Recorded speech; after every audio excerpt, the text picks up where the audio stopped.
The clock is ticking, but there is still time to seal a deal before the United Nations Climate Summit wraps up today in Glasgow, Scotland.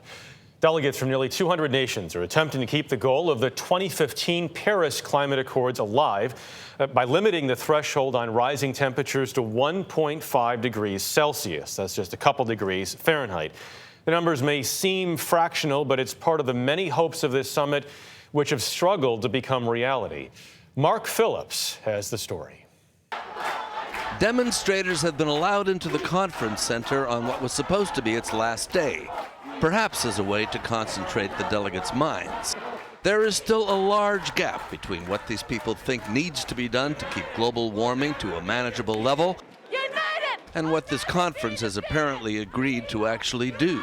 How could we possibly, in 2021, knowing what the evidence is, be wishy-washy on that subject? As the deadline approached, delegates were still arguing over significant sticking points. U.S. climate envoy John Kerry wanted to include a limit on the unabated use of coal, where the planet-warming carbon dioxide from this worst of fossil fuels is vented into the atmosphere. Others, like China's Xia Zhenhua, but also India, Australia, and others, argued coal was still needed for development and could be phased out more slowly. Even the U.S. has not signed a total coal ban.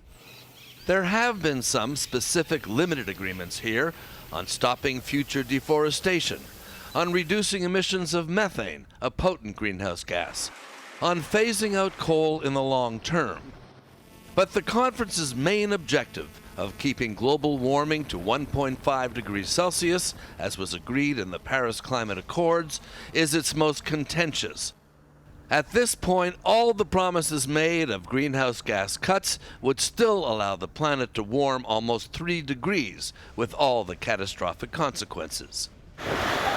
The conference failed to solve another major problem as well: money. The world's richer nations had promised to pay the poorest and most vulnerable $100 billion a year by now to compensate for the damage global warming was doing and to help move them toward green technologies. Now that promise has been put off too, for 2 more years.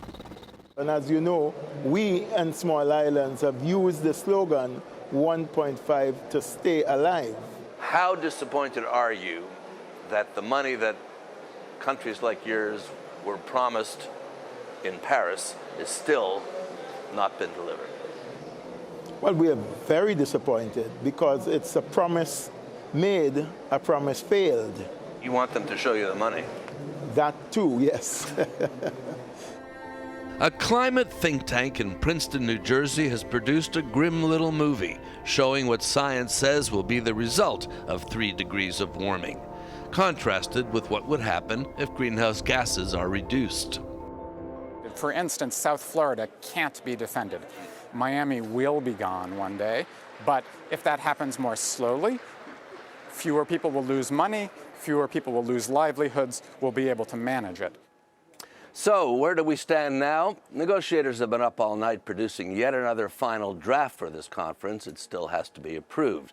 It does provide for more of a prospect for more money for poorer countries and about the end of the use of fossil fuels, particularly coal. But does it get us to that magic 1.5 degrees Celsius figure beyond which global heating would become critical?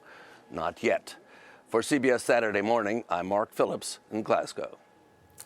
Oh, Mark, always great to see Mark, by the Yes. way, so thank you for that. Yeah, I mean, So and he depressing. touched on this, that one of the big disputes here is that between rich and poor nations, and is poor nations saying you can afford to do this, we can't, and also you've promised a certain amount of money and haven't delivered it. Right, and I think people might think, well, a few degrees, what difference does that make? Right. But a scientist explained to me, when the human body has a fever, that's an indication that the body is struggling, that systems are failing, and same with the planet. And so that really kind of put it into perspective with what's It's a happening. great analogy. Yeah.